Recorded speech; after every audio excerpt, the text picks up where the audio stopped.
কিছুদিন আগেই রাম মন্দিরে ঘটে যায় এক বড় ঘটনা, যে মন্দির নিয়ে মানুষ বরাবরই চিন্তা করত।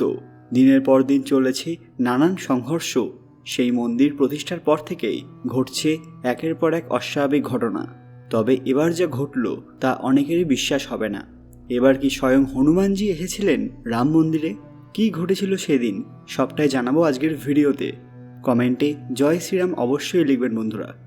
সকলকে পুরাণ কথা নতুন একটি ভিডিওতে স্বাগত। আজকে আপনারা জানবেন, তাহলে কি রাম মন্দিরে এলেন হনুমানজি? ভিডিওতে এগোনোর আগে সবাই কাইন্ডলি আমাদের চ্যানেলটি সাবস্ক্রাইব করে নেবেন। কিছুদিন আগেই অযোধ্যার রাম মন্দিরে রামলালার প্রাণ প্রতিষ্ঠা হয়েছিল, আর তার কিছু সময়ের মধ্যেই রাম মন্দিরে আগমন হলো স্বয়ং হনুমানজির, অর্থাৎ প্রভুর জন্য তার প্রধান ভক্ত এসেছিলেন। তাও আবার সরাসরি চলে গেলেন মন্দিরের গর্ভগৃহে। এই ঘটনা যখন মন্দিরের নিরাপত্তা রক্ষীদের চোখে পড়ে, তারা অবাক হয়ে গিয়েছিলেন। বলা বাহুল্য, চিন্তায় পড়ে গিয়েছিলেন। যদি সেই হনুমান কোনোভাবে ধাক্কা দিয়ে মূর্তি ফেলে দেয়, সেই আশঙ্কায় ছুটে যান তারা। কিন্তু তাদের ধারণা সম্পূর্ণ ভুল প্রমাণ করে হনুমানটি। সেই প্রাণীর কাণ্ড দেখে রীতিমতো স্তব্ধ হয়ে যান মন্দিরের রক্ষীরা। যে ঘটনার বিবৃতি রাম জন্মভূমি ট্রাস্টের এক্স হ্যান্ডেলও দেওয়া হয়েছিল। তারা জানান যে সেদিন রাম জন্মভূমি মন্দিরে এক সুন্দর ঘটনা ঘটেছিল। সন্ধ্যে 5:50 একটি হনুমান মন্দিরের দক্ষিণ দুয়ার দিয়ে প্রবেশ করে। এরপর সে গুটি গুটি পায়ে এগিয়ে যায় গর্ভগৃহের দিকে এবং সরাসরি মূর্তির কাছে পৌঁছে যায়। সে ওই মূর্তিটিকে ফেলে দিতে পারত, যে কারণে সবাই চিন্তায় পড়ে যান। কিন্তু যখন সেই রক্ষীরা হনুমানটির দিকে এগিয়ে যান, সেটি শান্তভাবে গর্ভগৃহ থেকে বেরিয়ে মন্দিরের উত্তর দুয়ার দিয়ে এগিয়ে যায়। কিন্তু সেই গেটটি বন্ধ থাকায় পূর্ব দিকের দরজার দিকে এগিয়ে যায় এবং ধীরে ধীরে ভিড়ের মধ্যে দিয়েই মিলিয়ে যায় হনুমানটি। সে কাউকে বিন্দুমাত্র বিরক্ত করেনি। সর্বোপরি তার মধ্যে নিরাপত্তা রক্ষীরা এমন কিছু দেখতে পেয়েছিলেন যে তারাও বাকরুদ্ধ হয়ে যান। অনেকে বলছেন যে স্বয়ং হনুমানজি এসে রামলালার দর্শন করে গেলেন। লক্ষ লক্ষ মানুষের ভিড়ের মধ্যে এই একটি ছোট্ট আগমন সব মানুষের মনকে চিন্তায় ফেলে দিয়েছে। যেহেতু আমরা সবাই জানি যে শ্রী হনুমান ভগবান রামচন্দ্রের সবচেয়ে পরম ভক্ত, যে কারণে রাম মন্দিরের উৎসবে তার আগমন হবে না এমনটা তো ভাবাই যায় না। পাশাপাশি যেখানে রয়েছে হনুমান গড়ির মতো মন্দির, এখানে কোনো না কোনো অলৌকিক ঘটনা তো ঘটবেই, যা অনেকের কাছে অস্বাভাবিক নয়, স্বাভাবিক বলাই চলে। আর ইতিমধ্যেই হনুমানজি সংক্রান্ত যে ঘটনা ঘটেছিল তা আজও মানুষ ভুলতে পারেনি। সুরেশ বিশ্বকর্মা নামক একজন ব্যক্তি পরিবারের সবাইকে নিয়ে রামনবমী উপলক্ষে আয়োজিত অনুষ্ঠানে অংশগ্রহণ করার জন্য অযোধ্যায় গিয়েছিলেন। সেই সময় অযোধ্যায় রাম মন্দির নির্মাণের শুভ কার্যটি চলছিল। সুরেশজি পরিবারের সবাইকে নিয়ে রাম মন্দিরের বিভিন্ন অংশগুলি ঘুরে ঘুরে দেখলেন। ভেতরের কারুকার্য এবং মন্দির নির্মাণের কৌশলগুলি দেখে তিনি মুগ্ধ হয়ে গিয়েছিলেন। অযোধ্যার সংগ্রহশালায় তিনি এমন কিছু পাথর দেখতে পেলেন যেগুলি রাম মন্দির নির্মাণের সময় খনন কার্যের ফলে উদ্ধার হয়েছিল, যার উপরে কিছু লেখাও ছিল। রাম মন্দির ভালোভাবে দর্শন করার পর তারা দর্শনের জন্য হনুমানগড়িতে এসে উপস্থিত হলেন।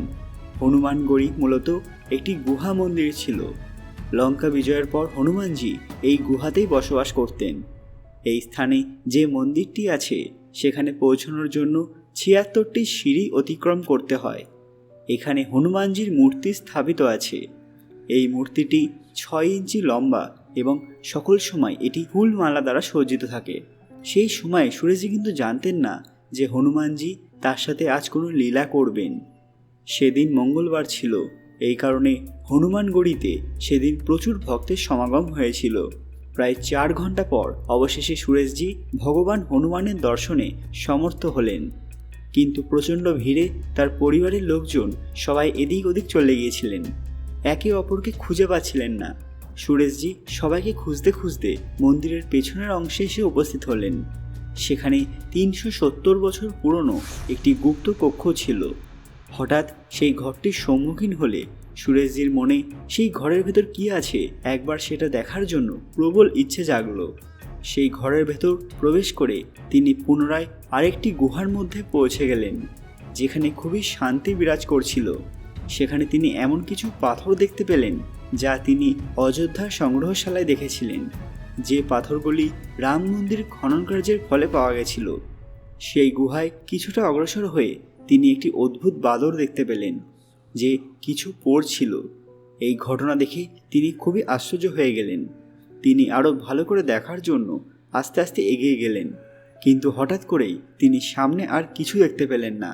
সেই গুহায় অনেক পুরনো একটি রামচরিত মানস রাখা ছিল, যে বইয়ের পৃষ্ঠাগুলি অনেক পুরনো হয়ে গিয়েছিল, কিন্তু সেই বইটা থেকে এক আশ্চর্য জ্যোতি বের হচ্ছিল।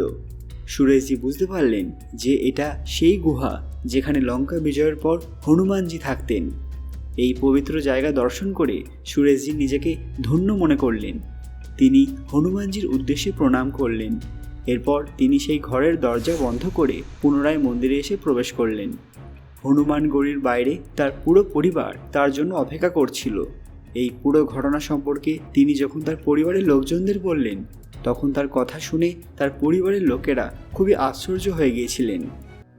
তো কেমন হলো আজকের ভিডিওটি? ভালো লাগলে অবশ্যই লাইক করবেন এবং কমেন্ট বক্সে ভক্তির সঙ্গে জয় শ্রীরাম লিখতে ভুলবেন না। আরও এরকম দরকারি ভিডিও দেখতে পুরাণ কথা অফিসিয়াল চ্যানেলটি মনে করে সাবস্ক্রাইব করে নেবেন। এই ভিডিওটি সবার মধ্যে শেয়ার করে ছড়িয়ে দিন। খুব তাড়াতাড়ি ফিরে আসবো নতুন একটি দরকারি ভিডিও নিয়ে। ততক্ষণ আপনারা এই ভিডিওগুলো দেখতে পারেন। ধন্যবাদ।